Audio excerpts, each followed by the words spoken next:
Everyone, lots going on as usual. Today is Friday, June 20th, 2025, and Iran is apparently ready to make a deal. They've signaled that they want to have a talk with the president, and we'll see how that all works out. I have no idea. That's later on in the show. Simpsons and predictive programming. Yes, I mention a lot. I think I showed people in the Canada Poly chat how Phineas and Ferb is predictive programming. There's a whole bunch of children's television shows that use storytelling to push predictive programming. And now that those kids have grown up, because the predictive programming stuff was happening in the late 90s and early 2000s, now that those kids have grown up, these things are familiar to them. They've seen this before, right? The chipping, all of the crazy stuff that's going on, very familiar because they've seen those tropes in television shows. Simpsons, one of the most recent, brought to my attention, although I think a lot of the clips that he shows in it are well known. The UK today is passing the assisted dying laws, and based on the early votes, because they were doing the finalizing of the bill, and people were proposing amendments and they were voting on the amendments. Based on the voting on the amendments, it looks like this bill is going to pass easily, and the United Kingdom will be having a pathway. They just passed abortion till birth, so you can abort your baby in the United Kingdom up until the day it's born, and now MAID, essentially. So they've got a pathway where the government can kill citizens and wrap it easily in this cloth of, don't worry, it's healthcare, right? No problems. Women's healthcare. Yep. Belgium will jail you if for a meme that you didn't share, but you participated in the group chat. Ruh-roh, Canada Poly chat people. It's one of those things where I look at these things and I think, holy cow, like there's no way this should go through. So I've got the details on that. Censorship. It's censorship up and down, left and right, you name it. It's coming at us fast. And Elect Respect Initiative is more censorship as well. They want to elect people who speak about things in ways that they like and not in ways that they don't like. And so if you do speak about things in ways they don't like, you're being disrespectful, and they're going to stop you from doing that mean stuff. So there's lots to get to. Let's get to it. First, we're going to start with money and trade deals and the United States and Carney. And while it's no surprise, but looks like the trade war is back on. Elbows are back up or something like that. I'm not sure. Mario says Carney's implementing new measures against the United States to counter the tariffs while continuing to negotiate in good faith. Trump will definitely love that winning strategy. He says, oh yeah, we're going to definitely negotiate in good faith here. Sure. Monday morning, I, with colleagues, met with President Trump to discuss international priorities as part of the G7, but also to further negotiate a new economic and security partnership between Canada and the United States. And as we've said repeatedly, we'll take all the time we need to get the best deal for Canada, but no longer. And seeing progress that's been made, President Trump and I agreed to pursue negotiations towards a deal within the coming 30 days. We'll continue these negotiations, of course, in good faith. In parallel, we must reinforce our strength at home and safeguard Canadian workers and businesses from the unjust U.S. tariffs that exist at present. And that's why we're announcing that Canada will be introducing a series of countermeasures to protect Canadian steel and aluminum workers and producers.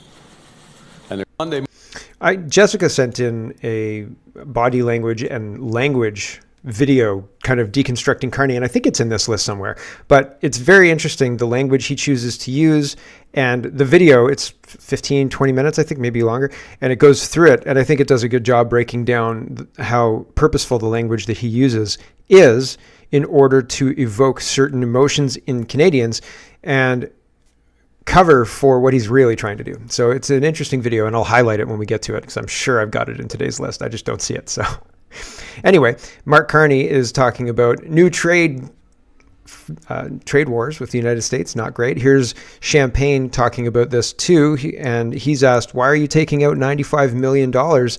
What's that money for? And he says, well, we're fighting the United States against this trade thing. We want no tariffs. So interesting, don't you think? I think it's very interesting. Here we go. Why did you set up a $95 billion borrowing authority for geopolitical risk if we're going to get a deal with the U.S.? Well, listen, we've always been clear since day one that we want to have no tariffs and that we're fighting for Canadian workers, the industry, and at the same time building our country. So We would continue, and we're continuing. I mean, you've seen it. We just had the G7. Prime Minister was there with the President. The Minister Leblanc's been very active. We're very, very engaged to defend Canadian interests. But 95 billion is a lot of money to borrow, right? Well, listen, we have a number of tools in the toolbox. What Canadians expected us when we started that was to fight for them, but at the same time be prudent when it comes to looking at what we might be able to do to support industry. You've seen that we're now affected by unfair steel and aluminum tariffs. So we've been there to fight. We've been there to support the industry, the workers, and at the same time favor also domestic consumption of what we produce in Canada.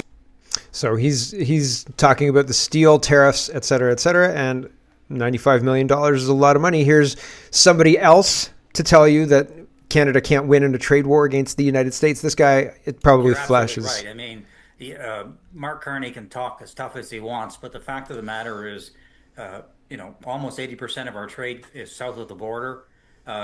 We have to try to live through the Donald Trump years, and we can't just overnight diversify our trade to India or China or anywhere else in the world, or Europe for that matter. It's just the economies are too integrated. When the Prime Minister says we can give ourselves far more than... The economies are too integrated. You can't just snap your fingers and diversify all of your trade to the rest of the world. It doesn't work like that. Way too integrated, right? You have all your customers in the United States. They're geographically close or closer than Europe would be. And Europe has all its customers. Your regulations are more closely matched to the United States than to Europe. It doesn't make logistical sense to change all of your customers from the United States to Europe to harm the United States. And the United States wouldn't really be harmed by that. They'll get their precious metals from wherever they need to get their precious metals from. They have first right of refusal for ours. All sorts of stuff. They have a whole deep well that they can go to get anything they need. They don't need to come to us.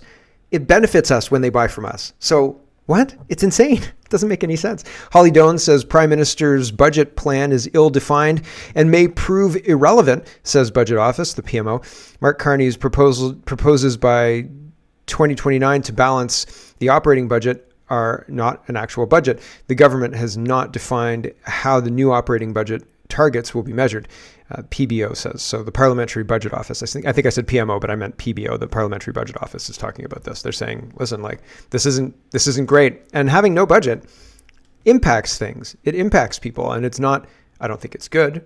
It's not, I don't appreciate it. I think that it invalidates the government, in my opinion. Here's Holly Doan. She says Karen Hogan says that she's baffled by serial irregularities in federal contracting.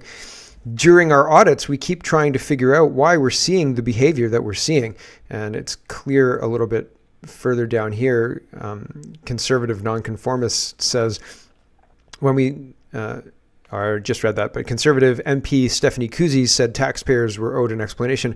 Why, based upon your intense evaluation, is the government incapable of following and enforcing the rules? It's a question we ask ourselves, replied the Auditor Hogan. Auditors in a June 10th report said the federal manager's involvement in irregularities may have breached an act of Parliament, the Financial Administration Act. Conservative MP Gerald Deltel expressed impatience with the testimony. We're not talking about rocket science, he said. We're talking about basic healthy management of public funds. Canadian families know how to manage a budget. Some Canadian families know how to manage a budget. I don't know that all Canadian families know how to manage a budget. But the Liberal government doesn't. The government has not known how to manage a budget in years. Look at the spending versus the income and look at the debt we're under. Government is not responsible and hasn't been for a while. Anyway, he says there's no justification. The fact that the government has historically not been responsible is no justification. We should demand a government that is fiscally responsible. But inevitably, we get governments in there and they sell us snake oil, and then we end up in a situation like we're in now, which is to say, totally screwed. So Holly Doan continues. She says MPs protest cabinet bill that would prohibit cash deposits at the bank of $10,000 or more. A strawberry you pick will collect over $10,000 cash easily in a day. Cash is still legal tender. When I worked at Taco Bell in the 90s, I was surprised at how much we'd make in an hour, right? $5,000 hours were busy hours, right? $7,000 hours were killer hours. And we got them lunchtime rush, dinner rush, and drive-through rush, which is after midnight to about 1 130-ish, right? Like you'd get a $7,000 hour at that time on a Friday or Saturday night when it was open that late. Or sometimes the closing rush at 4 o'clock would suck. You get like 10 cars and you'd be like, what? Why? What are you doing up? Why are you driving through? What is going on? But regardless, I digress. A $10,000 day? Yeah, man, you could do that in a business. Sure. And if you say, sorry, cash only, but I got these lovely strawberries here, people are going to pay you. And they're going to pay you in 20s and they're going to pay you in 40s, or not $40 bills, but they're going to, $20, $40, right? And that's going to stack up pretty quick. And big families might pay in hundreds, who knows? And yeah, $10,000 in a day, absolutely not money laundering. It would just be, we've got great strawberries, right? May not last 10 days in a row, but who knows? Depends on the weather, I guess. Dan McTeague is responding to Sheldon, and Sheldon says, watch for car dealerships to close their showrooms as they're forced to deal with the inventory they can't sell and costs they can't cover. Their service portion of those dealerships will thrive as people keep their ICE vehicles longer. Then keep an eye out on cross-border sales as Canadians buy ICE vehicles in the United States and import them. Yeah, ding, ding, ding. That's exactly. I won't be forced to buy an electric vehicle. They're crap. They don't work on multiple scales, and we've talked about that a lot. Dan McTeague responds and says, guaranteed environmental fanaticism has far-reaching consequences. Richard says that's just the beginning. Watch automakers pull completely out of the Canadian market rather than produce vehicles they lose money on. Instead, concentrate on the much larger U.S. market that has no EV mandate. Yeah, we are going to turn ourselves into a modern day northern cold Cuba.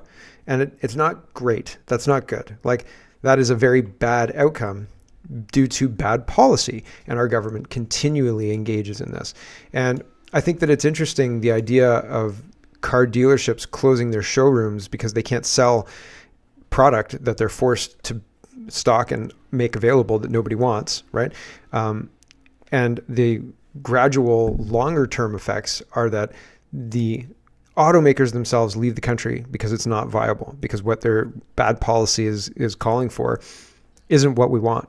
And so isn't that interesting? I hope it doesn't get that bad, but it's certainly plausible. I can see a pathway, and man, that's not good. Here's Juno News, just a quick little report on this. Quebec will now house transgender inmates in the provincial jails according to their anatomical sex. Biological sex? Why not say biological sex? Under a new directive that the province says is meant to improve safety and fairness in detention facilities. Yeah, well, that's the least of it. Men shouldn't be in female facilities because men are men and not women. So it's that simple, like, honestly. Here's Blacklock's reporter, and they're reporting on Mark Carney and his wheelbarrow full of conflicts.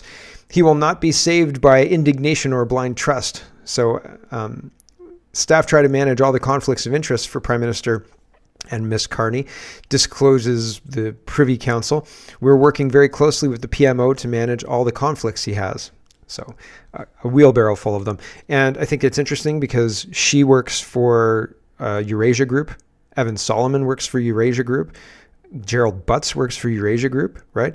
And Carney's got conflict of interest because he's a former central banker in Canada, central banker in the United Kingdom, has a brother who's runs the British household. I think it's William's household, but regardless, he is well integrated and has a lot of conflicts of interest, not to mention Brookfield, which has heat pump businesses and EV businesses and all sorts of other stuff. So it doesn't seem like they're managing this whole wheelbarrow of conflicts very well, but that's what they say they're doing. Here is a little bit of an exchange in the House of Commons, and Dan McTeague says, Michael Barrett skewered at Carney. Can't imagine the elbows up fools are too pleased.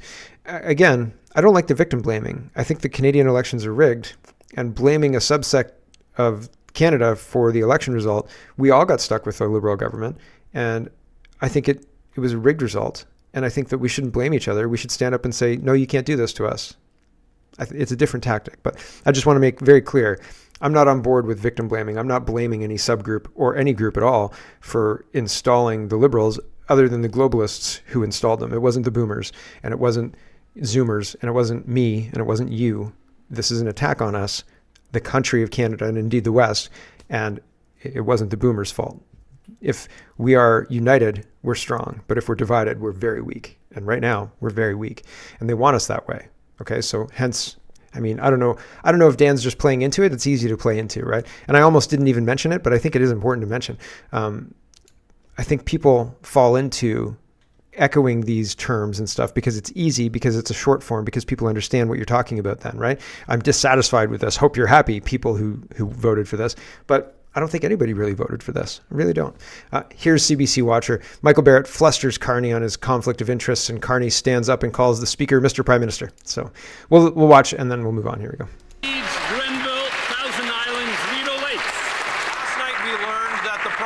Has an entire department of bureaucrats trying to manage his conflicts of interest, but they can't even tell us if the Prime Minister has set up a conflict of interest screen. And so that means that the former chairman of a multi-billion-dollar investment firm is sitting at the cabinet table and could be taking decisions that personally improve his financial standing. He's been Prime Minister for 100 days, but he's still jumping through these ethical loopholes. So why won't the Prime Minister stop hiding the truth from Canadians and come clean? What are your conflicts of interest? I would just remind the member to direct his question through the chair. The Right Honourable Prime Minister. Thank you, Mr. Speaker. Unlike member opposite, I'm proud of having experience in the private sector. I'm proud of having experience helping to build this country. I'm proud of having filed all my requirements in advance before required, including a screen for the conflict of interest. I'll wait on these. The Honourable Member for Leeds, Grenville, Thousand Islands, Rideau Lakes. Well, unlike the Right Honourable Prime Minister, I'm proud to have served our country in the Canadian Armed Forces in uniform. Maybe you should do some friggin' homework.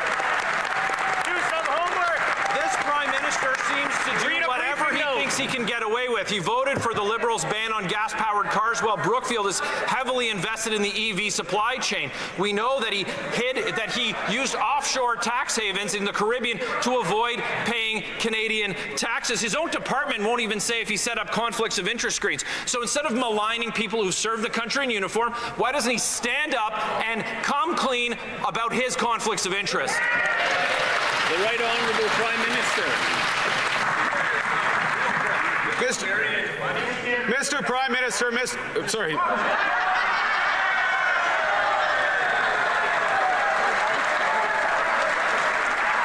Battlefield promotion there.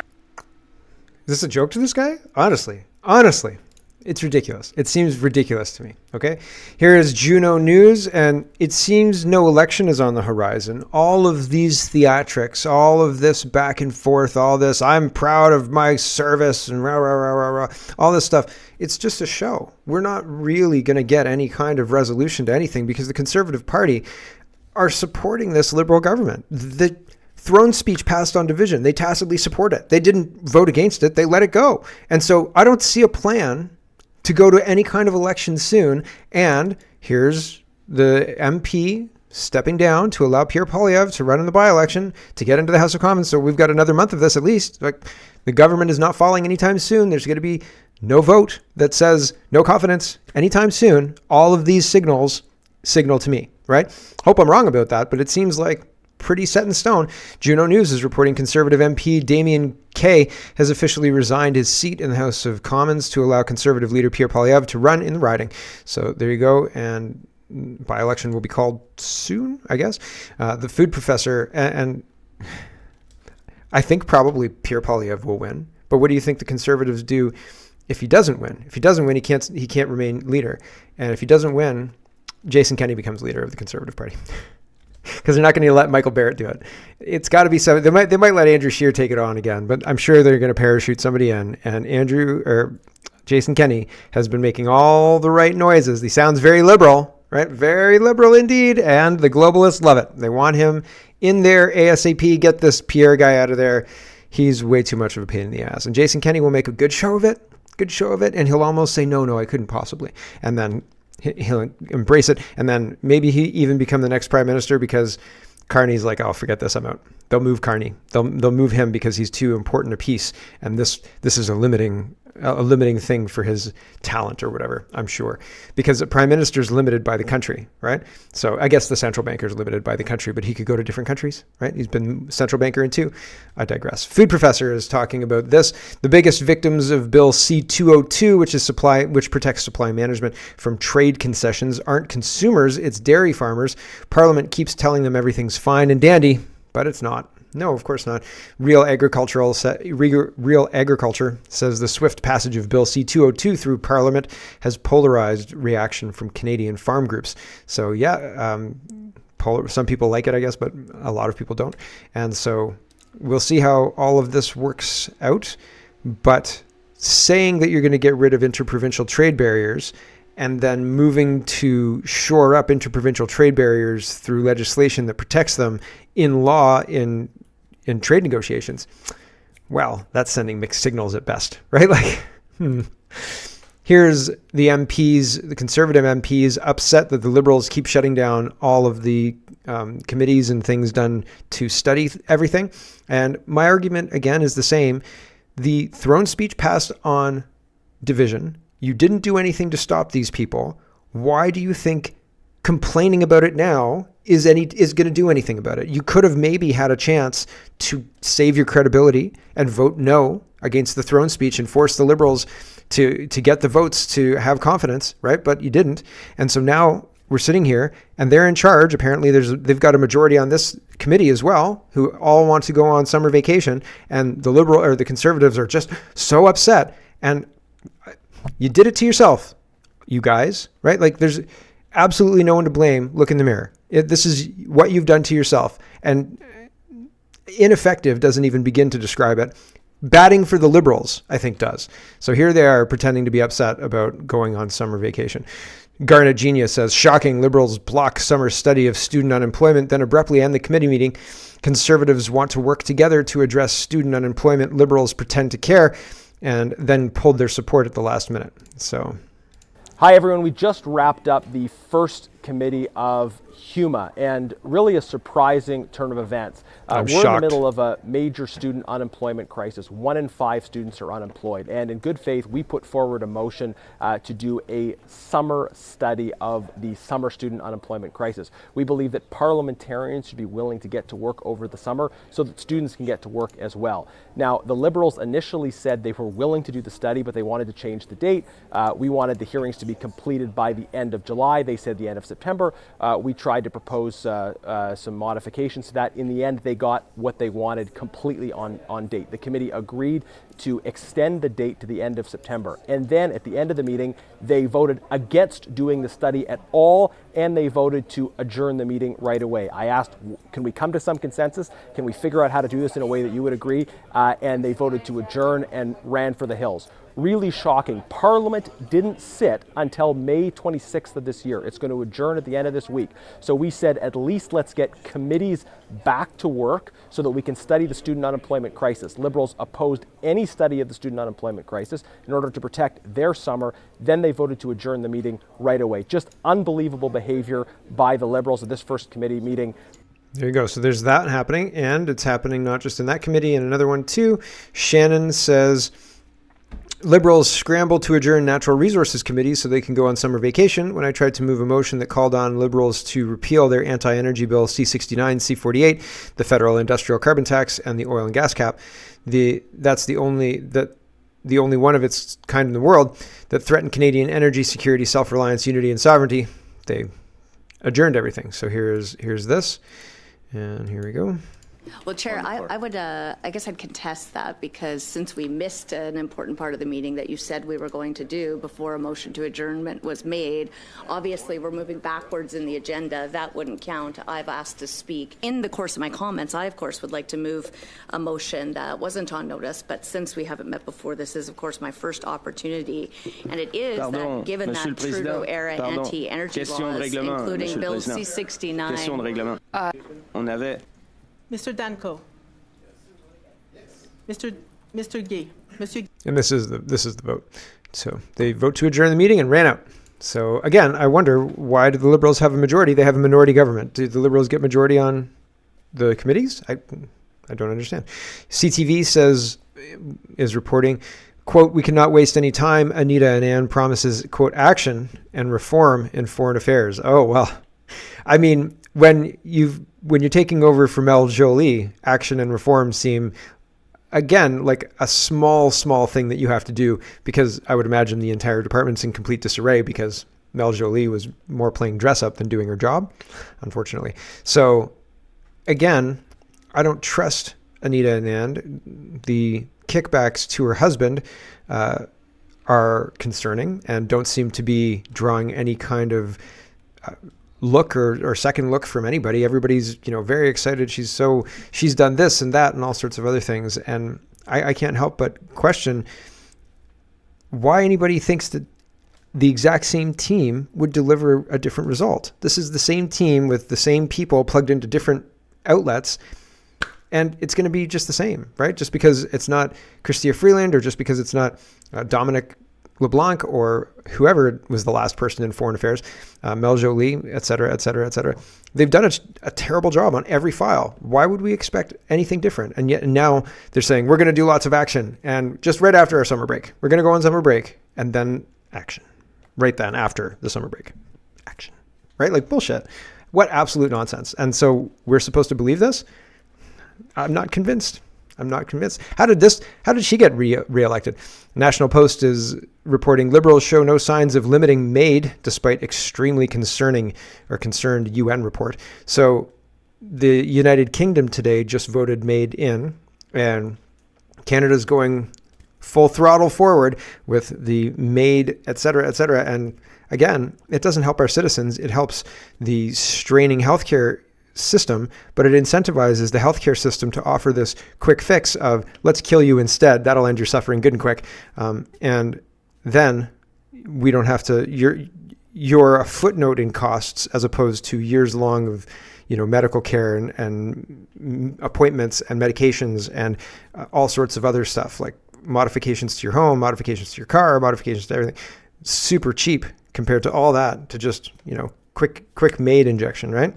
So the doctors and nurses are incentivized to offer that. And indeed, they do offer that. We've seen lots and lots of evidence of that. And so that's scary that Canada's continuing to lean into this. Here is Dallas Brody from BC. She's QBing a new BC party that's talking sense, it seems. So fingers crossed. We'll see how it turns out. And she's talking, I showed this yesterday, John Carpay's video about land acknowledgements and how they really don't help anybody, and it's a waste of everybody's time, and it's compelled speech. And he talks about what happened to Catherine Kronos, who is a parent who said, don't speak on my behalf with this land acknowledgement. The land isn't stolen. The school board bought it. You don't intend to give it back to anybody, so please shut up. She said it way nicer than that, but that's the Cole's notes. But I thought it was very interesting. And here's Dallas Brody's take. She says, the next time I hear an NDP or a BC Conservative MLA reciting a land acknowledgement, I'll be following up to ensure that they've also transferred the title of their home to a local Indigenous band. I hear Christine Boyle's place is nice. So these people are calling the land acknowledgers out for their hypocrisy. They have no intention of handing their house over to an Indigenous person who claims ownership of their land. And indeed, they shouldn't, by extension, hand over public lands on behalf of whoever they're talking about to First Nations, because they don't own that land. It's not their land to give in the first place. You don't own the school. Be quiet. You don't own the library. Shut up, Karen. So, right, like this has gone on long enough, and it's time to shut it down. Absolutely shut it down. Here is, I can't remember why. I think this was supposed to be this is Jessica. This is the Mark Carney's rebuke of America's war on woke exposes this about Canada's new prime minister. So this is talking about the language he uses, the way he uses the word we and us, and what that's doing to you psychologically to kind of soften you up for what he's saying next. He's talking unity, but only to get you on board an us and them kind of dichotomy. Us versus the United States, us versus Donald Trump, us Canada versus our enemies, And so it's interesting. 23 minutes, so I was kind of close. Very interesting if you want to take a look. I thought it was worthwhile, so that's certainly it's certainly worthwhile. Okay, we'll do a couple of these censorship things. We'll do Belgium, and then I got to kill the stream. But the censorship stuff that's coming is just scary. Michael Geist is talking about C4, and Andrew Lawton is introducing or seconding Michelle Rempel's censorship bills. So we have to talk about that. We'll get to that later in the paid for show. But for right now, let's talk about Belgium really quick. So Dries van L, and I'm sorry, I'm going to get his name terribly wrong, is guilty, 12 months in jail. Madness. So it's absolutely madness. He got a 12-month sentence, and it's a suspended sentence, but still, he goes further into what that does. And the golden one says, this is insane. A year in prison for having been part of a group chat where someone posted a meme. Prediction, this is the beginning of the end of Belgium as a state. Flanders will rejoin the Netherlands, and the other one, Wallonia, I'm getting that wrong, I'm sorry, will join France. Brussels will continue as a city-state and the capital of the EU. So yeah, pretty crazy stuff, these crazy people. And so Dries says, I just received the written verdict. It's very long, so it will take time to analyze everything, but the 12-month prison sentence appears to be a suspended sentence. The irony is that I've been fighting against mass migration for well over a decade now, and it's gotten me a prison sentence. But this prison sentence is suspended most likely because the prisons in Belgium are full of illegal migrants. The regime's strategy is probably also to weaken public outrage by giving me a suspended sentence. Most people don't realize that the end result of such a sentence is the same. One politically incorrect tweet can now put me in jail. One meme sent by someone else is in a chat group I am in can turn the suspended sentence into an effective one. The suspended sentence is the gravest form of censorship they could pursue and an effective way to kill activism. The consequences of this verdict are insane. They're doing this to me to send you a message. It's the same with Tommy Robinson. They did to Tommy Robinson what they did to send you a message about if you should notice those grooming gangs or not. And the message was you should not, and Tommy's bad. And people went along with it for more than a decade. Okay. And he went to jail and he went to solitary confinement and they tried to kill him. So I don't know that Tommy's, a paragon of virtue or perfect guy or anything like that, but the state was weaponized against that guy. And in a completely unwarranted way. Like, he did not deserve that. I don't care what anybody says. Like, he didn't deserve that. You could be a terrible person and not deserve that. Anyway, I digress. Back to this. It's now possible in Europe to be convicted for memes posted by someone else in a group chat. People will now not only self-censor en masse, they will also distance themselves from each other out of fear of being convicted for what others say or joke about. Personally, this verdict means I will have an even harder time to do business, to get a loan, to travel abroad, and to do basically anything a young father, entrepreneur, and activist would have to do. It's a dark day for freedom of speech and for Europe. It's a very dark day for me and my family and my fellow activists. And 7 years of terror will now turn into many more years of terror. But I will not back down, never. Being convicted by a regime that wants to destroy its own people is a medal of honor, and I will wear it with pride. If you want to support me, share this message, raise awareness of this injustice. These are just my first thoughts. I will give a full reaction soon. So there you go. And very interesting and very, very concerning. And they're going after the internet. Absolutely going after the internet. Here's the researcher and highlighting this woman is the UN. This is Irene Khan, and she's a UN special rapporteur on freedom of expression and opinion. Where have you heard that before, right? And the researcher quotes, it's a 6-minute video, so his quotes are, hate and lies threaten democracy and free speech. As long as you call something a human rights violation, you are free to censor speech under the guise of disinformation. Listening to this tyrant is a violation of my human rights. Scary stuff. And the researcher continues, just say anything you want to control is a human right. And yeah, that's how they're getting into this. The researcher's sharing Channel 4, I for T. And this is a UNESCO video talking about internet is for trust. And, well, here, I'll just play it. It's a minute long. A network of networks. www. Online. The internet. Physical touch made digital. We communicate, create, and transform. The democratization of knowledge, the devolution of power and education, the dissemination of information, we're all living this moment, the internet. And yet, not everything is a bed of roses. Turn over this gleaming rock and you'll see there are insects thriving in the dark. The internet, a truly incredible human creation. Like the fact that this is spoken word is just galling. Like, anyway, he's doing this poem to make you believe that it's really important that they Today, I'm honored to present that they censored the internet for your safety, comrade. So, but I'm done with the poem, so I just can't deal with that anymore. So we'll kill the stream. Thanks for watching, everybody, and we'll catch you tomorrow. And for everybody else, we will carry on with the censorship stuff because it's crazy. Here's AOC, and she says we're going to have to figure out how to rein in this media.